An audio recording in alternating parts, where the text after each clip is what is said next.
Thanks for joining us on the DDS Faith Podcast. Our prayer is that as we discuss what God has to teach us through His Word, we can all learn how to deepen, defend, and share our faith in Jesus Christ.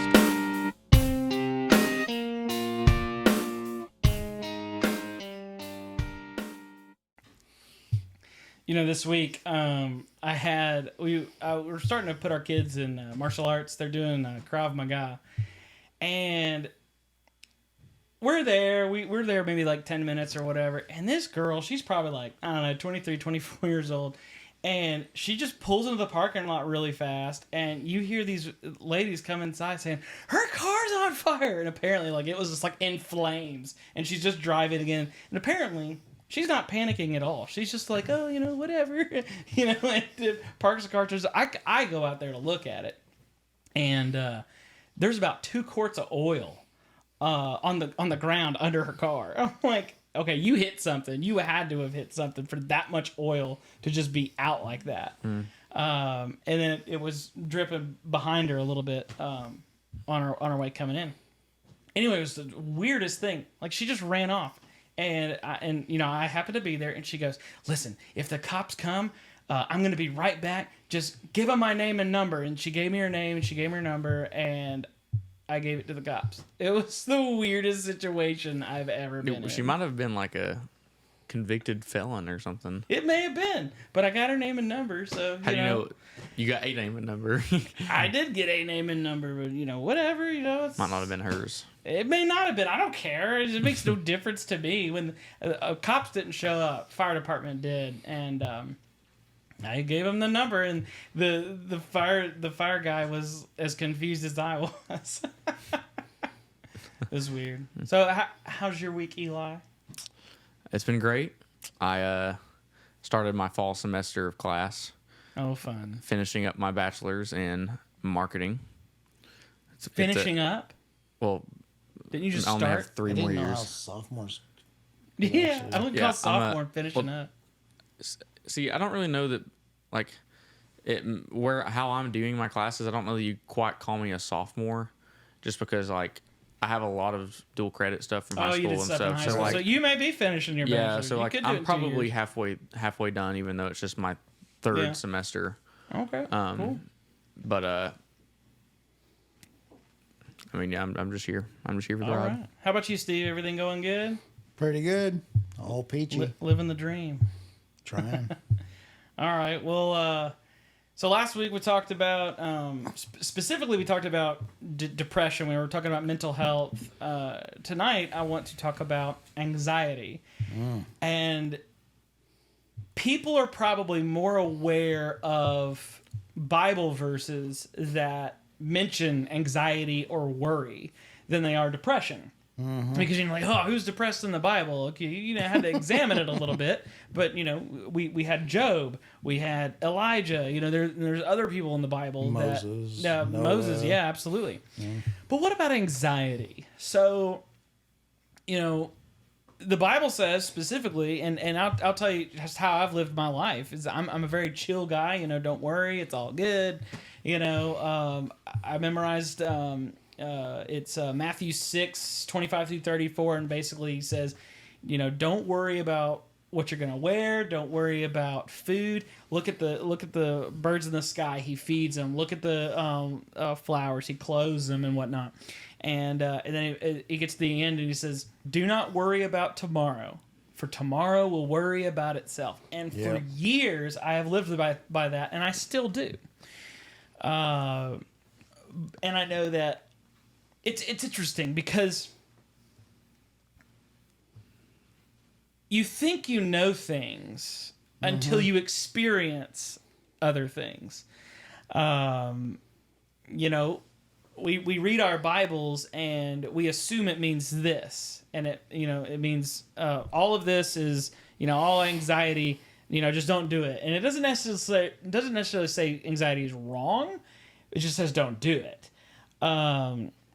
So what are some of your thoughts on anxiety and some of the? Because I'm sure you guys have experienced it, but I know for me, I didn't experience any kind of anxiety until just honestly a few years ago. You know, I mean, stress is like, what stress? You know, like, it's all good. It's like water off a duck, you know? It always really annoyed my wife because she was like, you're never worrying about anything. Oh, you lost your job? It's all good. Don't worry about it, you know? Like, you know, oh, we're out of money. It's all good. Well, we'll figure it out. You know, God will take care of us. You know, and I still think that way. Right. But I think there's another aspect of anxiety that is not discussed, and I just kind of wanted to hear some of your thoughts on that so far. So first of all, I think we need to kind of distinct the difference between depression and anxiety. I think that you can have one without the other.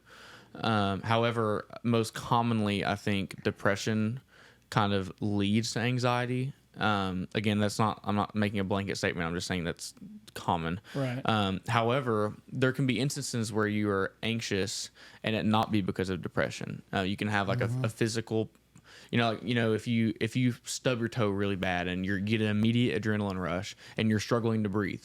Right. Those little moments like that, or some people like get freaked out by blood and stuff like that. So if they see bleeding, they get an anxiety attack. Right. Now that's different than a repetitive, constant anxiety that you live with, which comes from depression. Not always, but most of the time, I think that's what I've seen. Well, a lot of times anxiety can just stand alone, or Right. it actually starts with anxiety and turns into depression. Yeah, that's for what I'm saying. example, for I me, agree. it started with anxiety, then and it went to depression. I think you can absolutely have one without the other. But yeah, there's definitely a difference between like a bodily, quick anxiety attack that happens once every year just because of maybe a physical injury or something Right. that kind of bothers you versus living with anxiety. I don't know. You may want to touch on that a little bit. Yeah. So for me, I had the anxiety and the stress and everything built to depression. You know, some examples like I had people above me that were just plain out bullies. You know, they just tore me down left and right. It got to the point where I started hearing them talking about me, you know, and that just made me nervous and more nervous and more nervous. And, you know, also I've had people, you know, I've worked for, and they just flat out like, you need to do better. I was like, well, what do I need to do better at? You know, just get it done. How can I get it done if I don't know what you exactly want, you know? And I've never done this before. Can you show me what is going to make you happy or the proper way you need it done? That was never questioned, you know. I had to figure it out. And it's like, you're not going home until you get this done. Like, That doesn't work well for a married man, you know? right. You know? And you're just like, what do I do? What do I do? Well, don't you want to be productive? Because you're, yeah. Like, I mean, if you wanted to be productive, you would say, "Hey, this is how you do the job. Like, here we're gonna train you." Oh, what weird train. Yeah. I've actually been in a position recently where, you know, I was supposed to have this training and stuff, and you know, I'd ask for it. It's like, hey, you know, when do you want me to do this? Hey, when can I go here or whatever? And one of the complaints that was given to me was, "And you think we're supposed to give you that training?" And I'm like, yes, I do. I do think you're responsible for training me. I am not responsible for training myself. I'm responsible for training my employees. But you are responsible for training me, or at least pointing me in the right direction of where you want me to, you know, work. You know, that, but yeah, those kind of things can absolutely cause anxiety. And that happened to me as well. I mean, it's interesting because when people come at you enough, eventually your nerves just get wound so uptight. And I like that you used the word nervous, because I think a lot of times people don't associate nervous and anxiety, but it really is very similar. So when you look in the Bible and it talks about, you know, not worrying about for tomorrow will worry about itself. There's a difference when you are straight up, you know, what's going to happen tomorrow? Oh my gosh, I don't know what's going to happen. I don't know what's going to happen. Versus a more you have just been attacked so much that your nerves are so wound up tight, and you're trying to calm down, you're trying to breathe, but you just can't. And I never understood that for years. Yeah. And there were people that had anxiety issues, and I would always quote that scripture to them, just don't worry. And I never had an issue with it. I mean, I was always just being able to, people were mean to me, I'm like, okay, cool, whatever. But when it happens to you enough, when you've been beat down so much, eventually that anxiety is going to kick in. We're human, and there's a point to where we do break. Right. And I want to, we'll do it as we continue talking about anxiety tonight, and I really want to try to offer some help for those who are anxious. And specifically, we talked about depression of, how can you be filled with the Holy Spirit and saved and be depressed? We talked about that last week, and you absolutely can. And there were people in the Bible that were that as well. Mm-hmm. And the same goes with anxiety. When Jesus says, "Don't worry for tomorrow will worry about itself," or each day has enough worry of its own. He's not saying you shouldn't ever have a worrying or anxious thought in your life. That's not what he's saying. He's giving you an encouragement. It's not necessarily a command of, if you don't do this, it's a sin. But we're not supposed to worry, and I agree with that. But sometimes your anxiety is going to get the best of you. It just does happen. Well, and to add to that encouragement, he's also giving several examples of how God has always provided. Yes. And I think one of the things that anxiety does that kind of makes you feel trapped a little bit is that in the moment you feel like there's nothing you can do. Like you can't, you can breathe consistently and breathe heavily, but people that are anxious don't want to be anxious. Oh, no, of course. And when that moment hits you, it's like there's nothing you can do except almost kind of wait it out. Like you just gotta have to sit down and breathe, maybe find something distracting, but whatever's going in your mind that's causing you to be anxious, or whatever social situation you're in, there's nothing you can do. And it's not a mind That's over what it matter. feels like. A lot of people, it's mind over matter, and I think there is some truth to that, but you would have to be a very if to overcome something like one of the attacks, I'll call it, I had personally. Like I said, I did 20 years in the Navy. My main job was firefighting and teaching people how to firefight that. I can literally tell you any ship I've been to, which valve to shut, and do all these items. I had them memorized. I had to physically go through and touch them all. And I've been in many cases. We call them major fuel oil leaks and stuff like that. And basically what that is fuel spraying onto a hot engine. Could flash into a fire. I've had quite a few of them, and only one caught on fire. My last command I was at, we had one happen. And because of all the bullying and anxiety that was building up, I forgot every procedure and step. Oh, man. And I froze. And it got to the point where I didn't talk to anybody. Or people were talking to me, and I was like I was on mute. And you couldn't do it. Like, you tried, and you couldn't do anything about it. Yeah. Something similar. Let me back up really quick. So, I've been talking to Eli a lot about perception. Oh. And one of the things that I encourage just anybody to check out is what other dimensions are like. And I don't mean parallel universes. That's not what I'm talking about. I'm talking about literal just dimensions. So you have a 2-dimensional object or a 3-dimensional object. Okay. Mm-hmm. Try explaining a 2-dimensional object that's on a piece of paper. They're flat. Mm-hmm. And then we have a ball, and we put it next to them. Well, how does it perceive to the 2-dimensional object? Well, they don't get it. It's a line. That's it. That's all you see. It's a line. It's incomprehensible. It's incomprehensible. And a lot of times we do not understand things that we do not experience. Yes. So we need to be very careful whenever we we just think you're faking it. I'm going to give you a good example.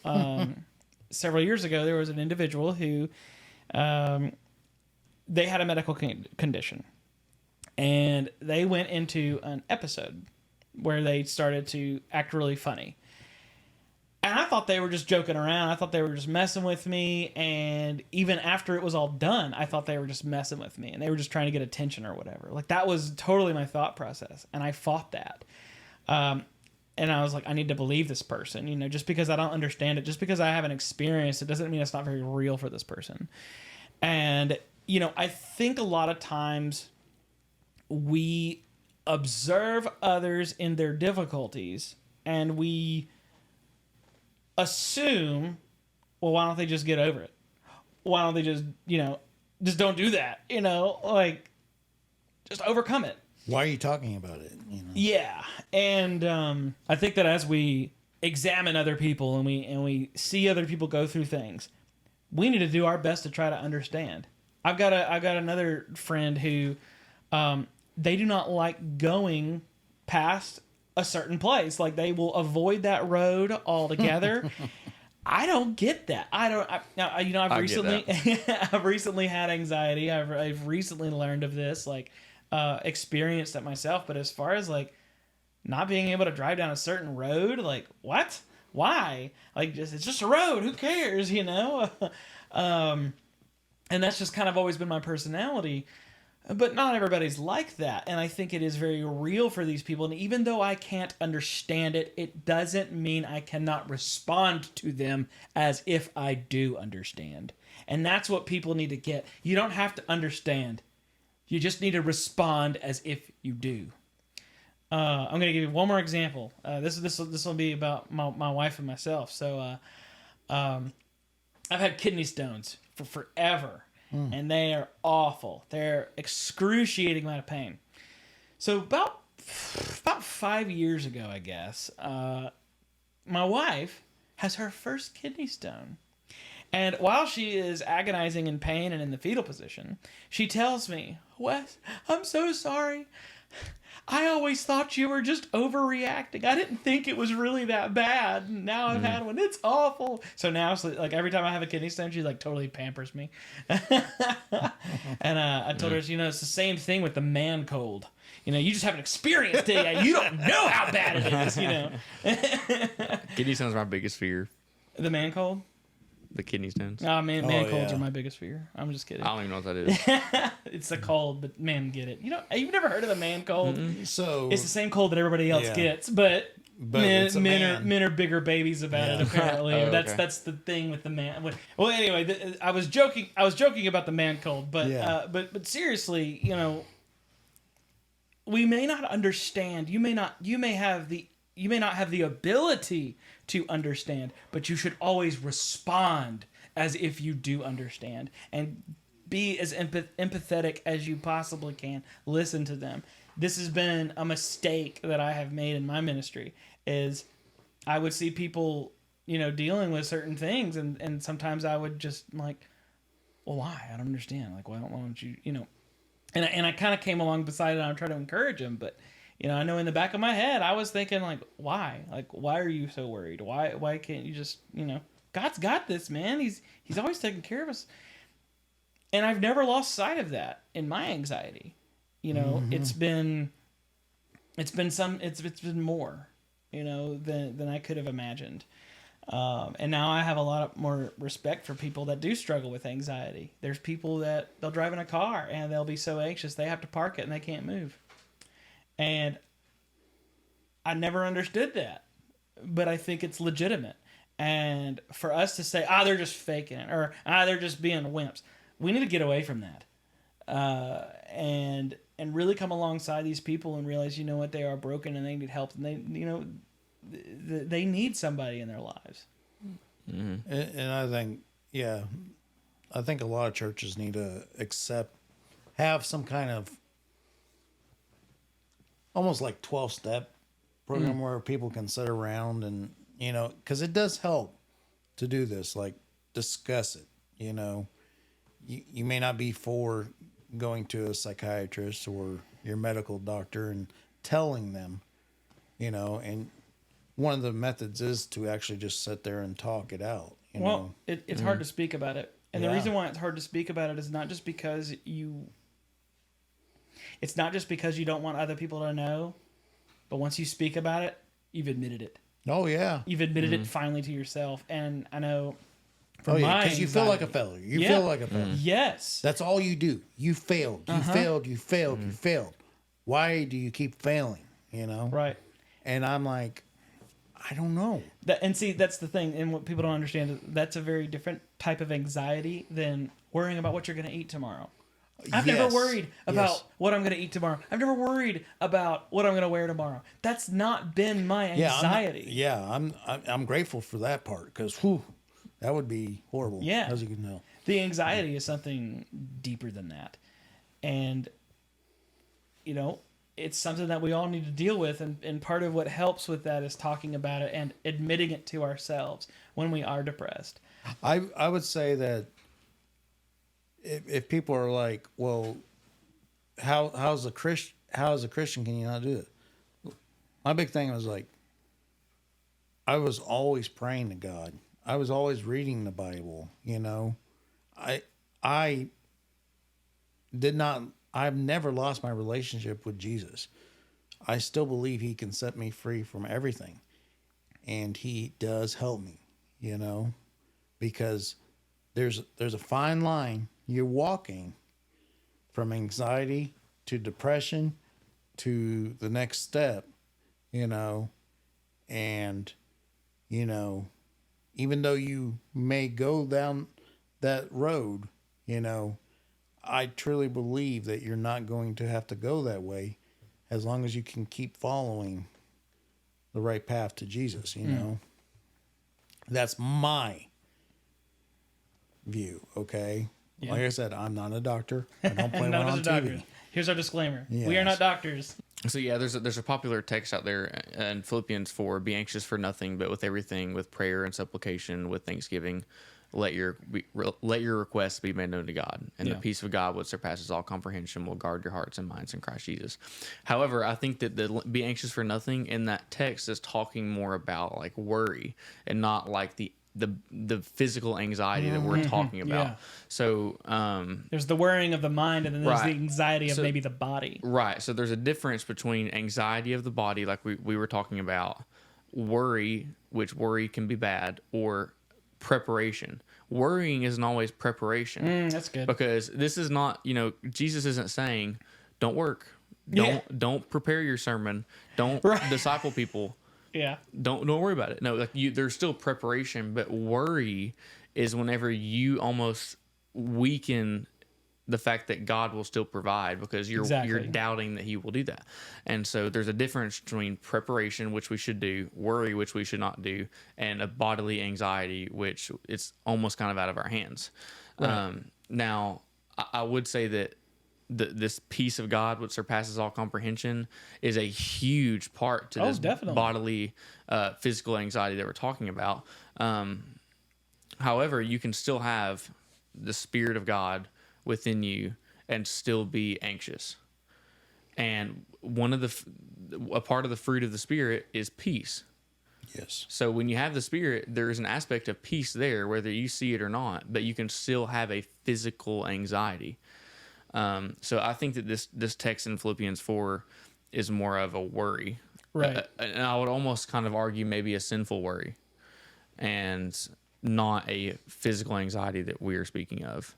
And I don't want to necessarily say that this physical anxiety is completely out of your hands. That doesn't mean that we should just, nothing to do about it. Let's just live with it. Right. There's disciplines and steps that can be taken, like you said, talking about it or figuring out how to breathe or, Well, Yeah. abiding in Christ. There are breathing methods, yes. And But there is also not on the flip side, there is an aspect where there isn't a whole lot you can do about it.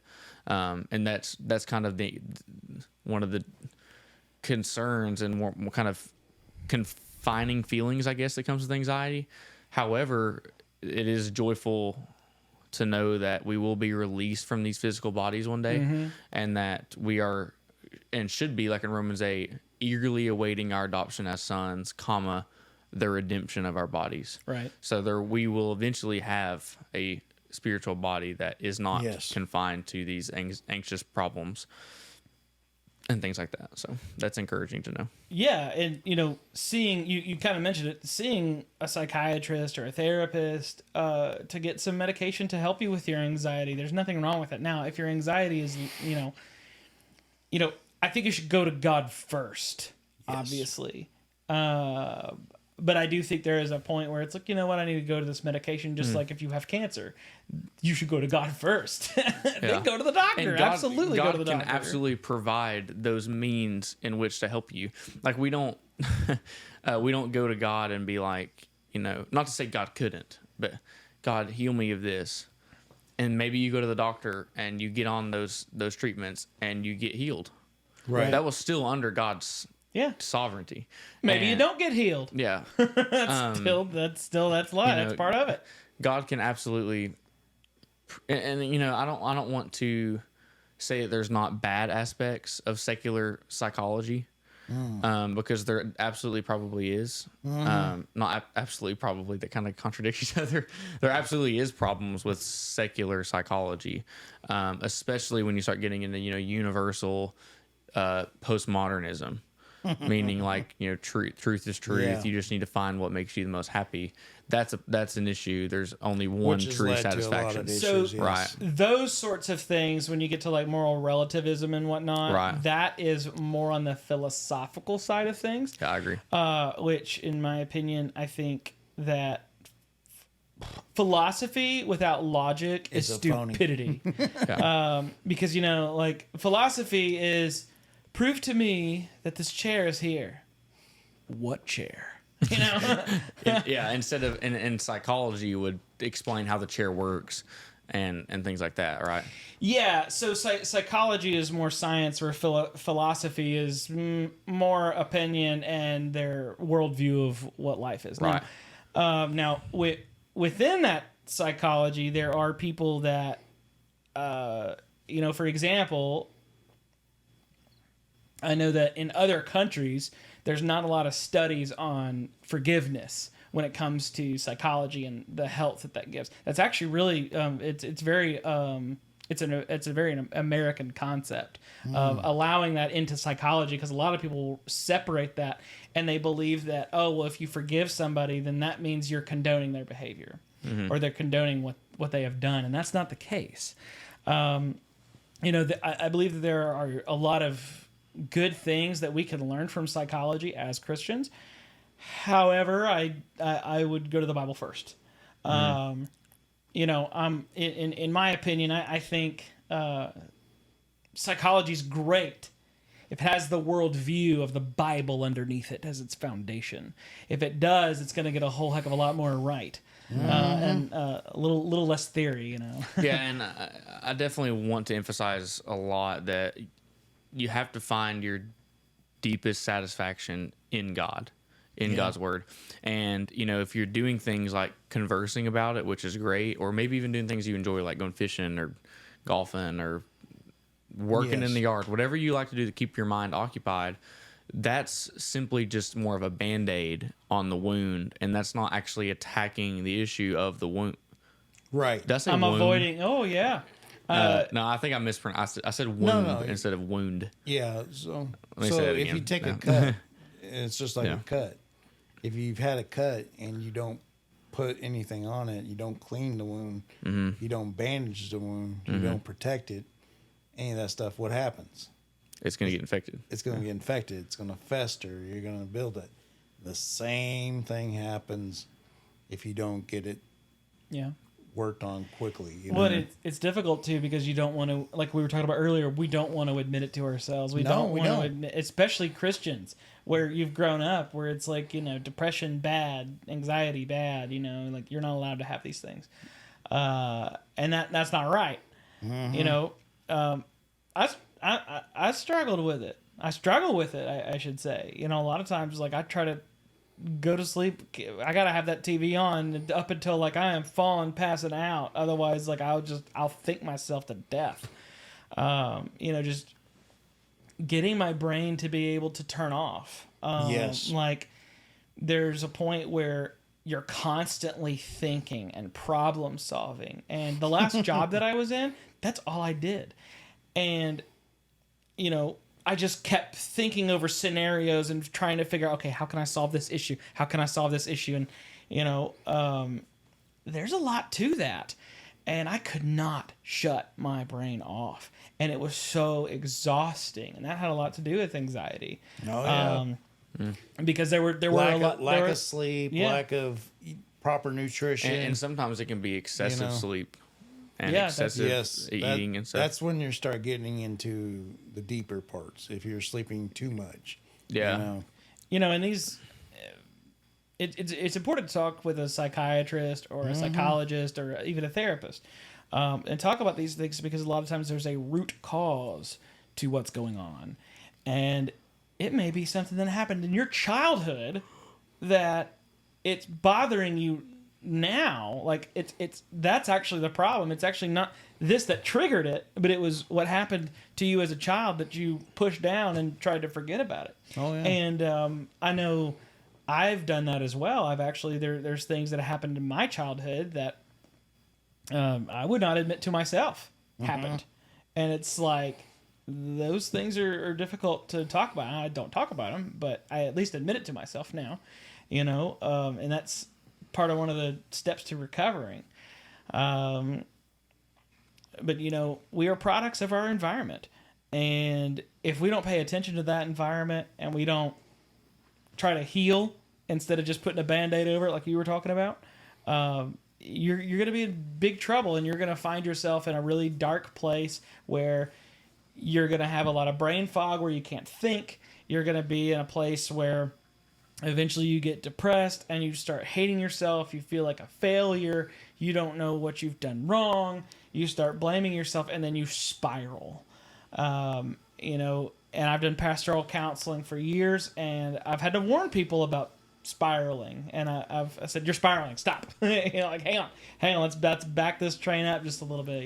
Yeah. And again, not a professional over here, just pastoral counseling. That's all. And I think that also spiritual matters are extremely important. Like value and prioritize your quiet time and your discipleship time.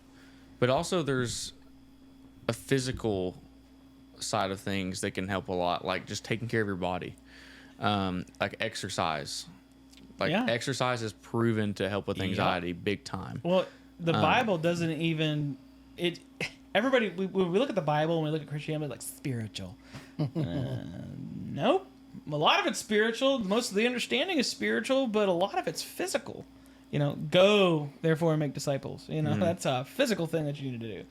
Taking care of your body. It talks about your body as a temple of the Lord. Take care of it. Present your body a living and holy sacrifice. Oh yes, holy sacrifice. Not only does that mean that you should be holy, but take care of your body, because your body's temple. So spend time with God in your quiet time and in the Word and with others, fellowship, discipleship, things like that. But make a routine to where you're exercising, and you're also not just moping around. Like there is a time to have rest, and that's another reason why moping ain't resting. Right, moping is not resting. However, like I'm a pretty firm believer. Like, let's stay busy during the week, and there's this there's this crazy scriptural design where we have one day a week that we get to rest. It's crazy. It's crazy. I know. I cannot believe he would include that in there. But you got Sunday school at this time. You got the dinner at this time, and all this other stuff going on. Sunday's just about anything but rest at a lot of places. Well, and I also don't think that you have to practice it on a certain day. Just one day a week. You got a movable Sabbath. Whether you're Seventh-day Advent or a Southern Baptist or Catholic or whatever, one day a week. Prioritize. And I'm not saying you have to stay in the house. Oh, yeah. You can go out and play golf and have a restful day doing it.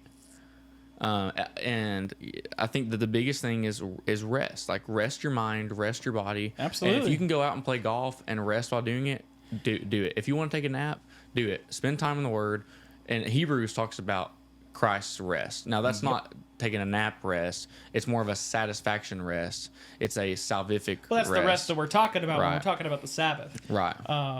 Yeah, you're absolutely right. So yeah, I think you stay busy, keep your mind busy, keep your body healthy, and have a solid routine. And I mean, it's crazy how well your mental health can do as a result of that. And definitely prioritize physical rest though. And if you know. need like checklist, you know, to have like even to the point like wake up, brush your teeth. Yeah, You know, have a thing. Yeah, make your bed. I'm going to do these things. Yeah. You know. Yeah. Have you seen that speech where that guy? Oh yeah, the admiral. Yeah, he from talks the- about how it's like it's statistically proven that if you wake up and make your bed, that you'll have a better day. Because I think that he mentions how this is a really cool speech. Yeah. He mentions how when you make your bed in the morning when you wake up, you get a very small sense of completion in your brain, and that encourages you to get another thing done, another thing, and another thing. So if you start your day getting that small little task done, it's like crazy the ripple effect that causes on the rest of your day, which is really interesting. Like it's true. Yeah. Well, it's true. I mean, I could see that, and you think about it. It doesn't take that long to make your bed. It doesn't take that long to do a lot of things that we neglect. It's just a matter of doing it. Yeah. It's getting past that mental block of procrastinating it, and You got to push yourself, to make it. yeah, One of the best things I ever heard Arnold Schwarzenegger say, I believe it, Other than get I'll to the be chopper. is you can't climb the ladder of success with your hands in your pockets. Ooh, yeah. That's You good. know, yeah. And as Christians, we're called to be hard workers and to steward our time well. And now there is obviously a time and a place where maybe you don't have the physicality, I guess, to like Right. be a manual hard worker, and that's not necessarily the work it's talking about. You can still labor for God's kingdom and not have to have the perfect joints and the perfect muscles and the perfect back and all that stuff. You can still be a laborer in Christ's field. there's And- people that need encouragement, and stuff like that. Yeah, if And we if have those phones. individuals come and they're like, well, I can't do this, but I can help you with that. All right, do that. And, And I've had a lot of people. I've been sharing a lot about my Portugal experience, and a lot of people. I always try and wrap it up with how can you be biblically mission minded, and I don't want to get too far into that, but like there's a lot of people that are elderly and they can't go to Portugal and they can't do things like that, but they can hugely help financially, and they can hugely help in sending these people, even though they can't physically be a goer for God's mission, singular mission, not plural. They can still be an arm or a leg to that mission. And I don't know if I'm explaining that well, but Yeah. I understand. there's always a way that you can help. And I don't know how that goes back to anxiety, but Well, no, it does, because one of the things that always helped me is I'm that guy that's going to help someone, and it goes to that same aspect. If I'm helping someone, I'm distracted. I'm not buried in my mind. I don't see the same people I see every day that are giving me those thoughts and stuff like that, like you're the failure, you're that, and whatnot. But if I'm helping someone else or doing things, they're like, oh, thank you. It helps build that morale in you. It helps you see, God put, I honestly believe this, God puts those people in your life to show you He's there, to show you these are the people that will guide me as in me Yeah. to Him, it's humbling to know that God doesn't need you for mission, but Yeah. He desires you for it. And because God did not need me to go to Portugal, He could have done whatever He needed to and not had me involved at all. Right. But like He desires for His followers to be a part of His global mission, and I mean, that's and the same thing, you know, with serving others. I think that fits right into the same mission. And so I guess to tie that back to, you know, staying not only just busy schedule wise, but like biblically busy, biblically mission minded. Ask God, like, how can you serve? Yes. Yeah, because there is always a way that you can serve, and so don't, you know, try not to get caught up in just the anxiety of it, but try and turn your mindset around to where it's like, how can I serve despite of this? How can I use this experience to help others? I've been through an experience to where right now I can help somebody go through it way better because I've been through the exact same thing. Right. And that the exact same thing applies to anxiety. And like even right here, you guys have experienced a lot of anxiety, and now you can sit here and share about it to others. Even if you're still experiencing it, you can Right. still help others get through that as well. And that's the goal. That's the Well, mission. No. You know, my experience in recovering from anxiety and depression is honestly just one step at a time. I make this little change here, and I make a little change there, and they're small changes, but you know, they're good. So like, for example, you know, I like to sleep till about 8:00. You know, I've never been one to sleep in really late. Used to when I was younger, even in college. I mean, I'd get up 6:00, 7:00 in the morning. That's just how I was. And I'd go to bed super late too. I hardly slept. And now, you know, I go to bed and I'm having a hard time waking up. And, you know, small change that I'm going to do. I'm going to start getting up in the morning and I'm going to go swimming. Just do some laps. That's what I used to do in college. I want to start doing it again. And, you know, you make these small changes and they help. They're slow and steady. It's not going to be something that is just overnight. It's going to be something that you work towards. You know, changing those habits, changing our habits is incredibly important on the road to fixing our depression and anxiety. You know, for example, you know, I'm trying to make small steps on my road to healing on this. So, for example, I'm going to start getting up in the mornings and I'm going to go swimming. I'm going to go and just swim laps at the YMCA and, you know, not only get back in shape, but it's not just the, I want to get in shape and stuff, but, you know, it's the actual, you know, what I'm doing. It's good for me. I'm taking care of myself. And, you know, like what you were talking about earlier with, you know, making your bed, you know, that small, just that It's one little win I glorifying got to God. today. Yeah. Like, yeah. And, you know, for me, well, not just for me, but for really anybody, you need to pay attention to the habits that may be changing. So, for example, you know, when I moved to Tennessee in 2019, I was 190 pounds. Within a year of being in Tennessee, I gained, I was up to about 235. And I hated it. I hated it so much. And I didn't really realize why, because I didn't realize that I was so anxious and I was so depressed. I had no idea. I hid it from myself. And, you know, I would eat at night was the worst. I would eat a ton. I would always I would eat because it was time instead of because I'm hungry, which is why we should eat.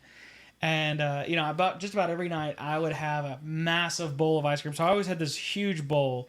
Our bowls are massive anyway. And I put probably like 6 or 7 scoops of vanilla ice cream in. I'd go to Ingles and they'd have these big old things of cookies, and the cookies were probably like that big, and I'd get 4 of them and I'd stick them in there, and then I'd eat every single bit of it and have a glass of milk as well, like a huge glass of milk. Well, there's some protein in there, so. Yeah, there's some protein, right? And then I would go to bed, but I would just about every night I would eat that or something equivalent. I would eat a ton. And I had no idea. And, you know, in leaving that environment, within a month of leaving the environment that I was in that was causing the anxiety and the depression, I lost 15 pounds. Not even trying.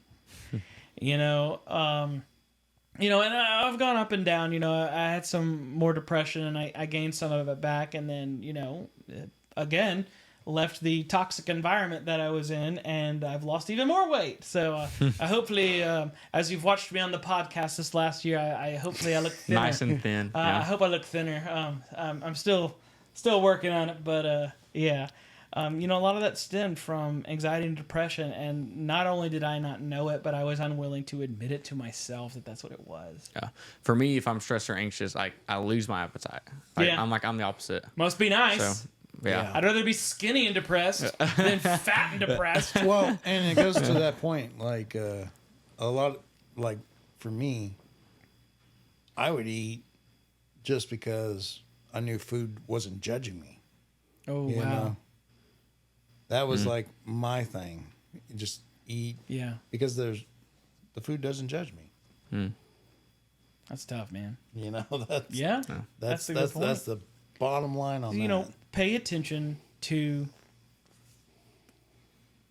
the habits in your life and see what's changing and say, why did that change? What happened here? You know, why did I stop exercising? Why did I start eating like this? Why did I stop eating? You know, pay attention to these behaviors and wonder. You know, we encouraged people on the last episode. You know, I personally think everybody should get counseling at least once a year. You know, you have a physical once a year. I think you should get a mental, you know, and go and talk to somebody. You know, those conversations are incredibly important. And there's, you know, a lot of people, they see them and they're like, scientists, they're the enemy of Christianity. And they are absolutely not. There's a lot of things that we learn from science. And psychology is a science. And I think it's important for us to listen to them. Now, are they going to be right about everything? No. Are Christians right about everything? Also, no. You know, I had mentioned the Bible. Everything in the Bible is true. Now, that doesn't mean that everything that was said in the Bible was true. Okay, so there's people in the Bible that do things that are wrong, for example. Okay, well, they did it wrong, but that doesn't mean it was right. There's several examples of that in the Bible. But everything within the Bible is true, but the Bible doesn't talk about everything. right. All the things in the Bible are true, but not all truths are in the Bible. And the example that I gave last time was electricity, and we're done. You know, probably like it doesn't talk about it. You know, and that's not what the Bible is meant for. The Bible is not meant to answer every single issue ever. It's meant to give you a worldview of what exactly are we supposed to see the world through? What colored lenses should we see the world through? And the answer is the Bible. You know, and there's a lot of things that are incredibly important in that, and we need to use that. Psychology, let's use it. There are important things that, you know, we need to be listening to because there's a lot we can learn from them. I concur.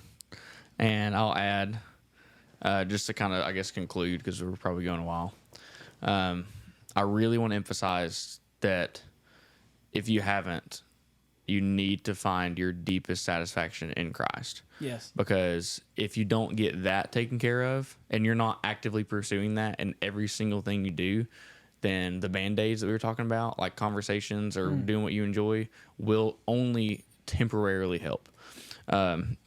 Ephesians 3, verse 1, therefore, if you've been raised up with Christ, keep seeking the things above where Christ is, seated at the right hand of God. Set your mind on the things above, not on the things that are on earth. For you have died, and your life is hidden with Christ in God.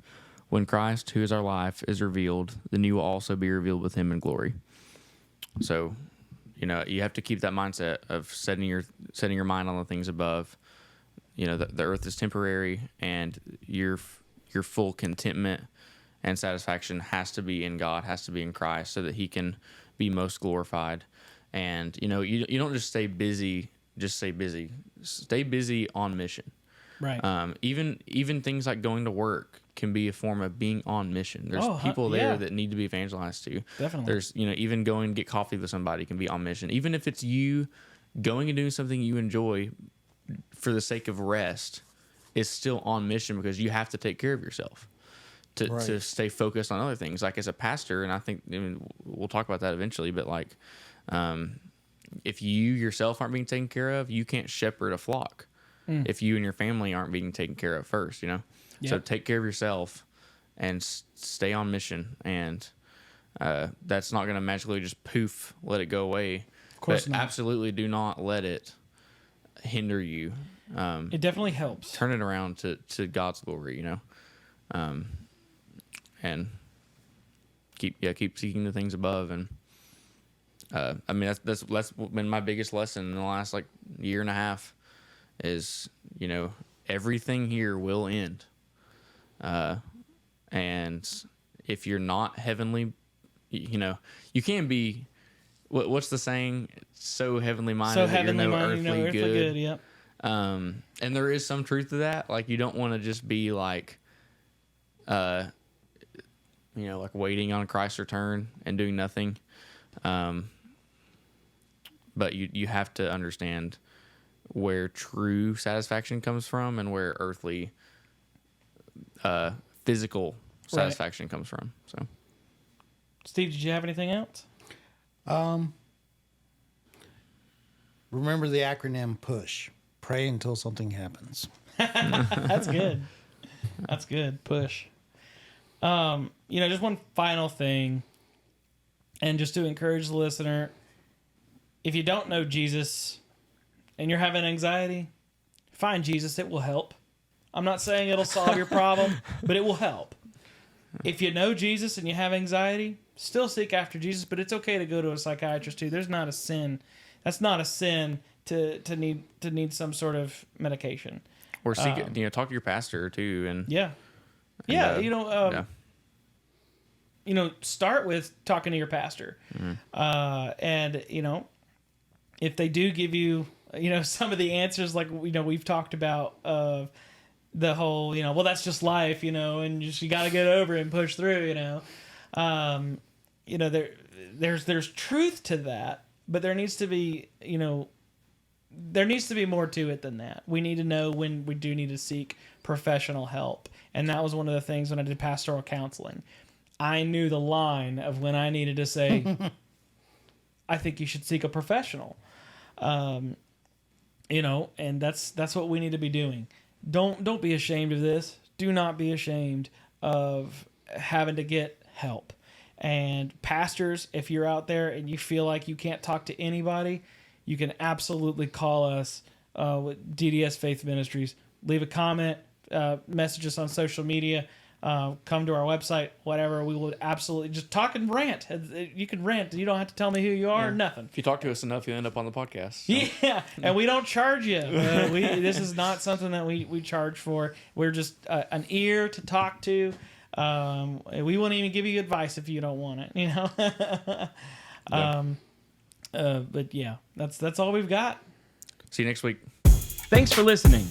For more information on DDS Faith Ministries, please visit our website at ddsfaith.org and follow us on social media, Facebook, Instagram, and YouTube.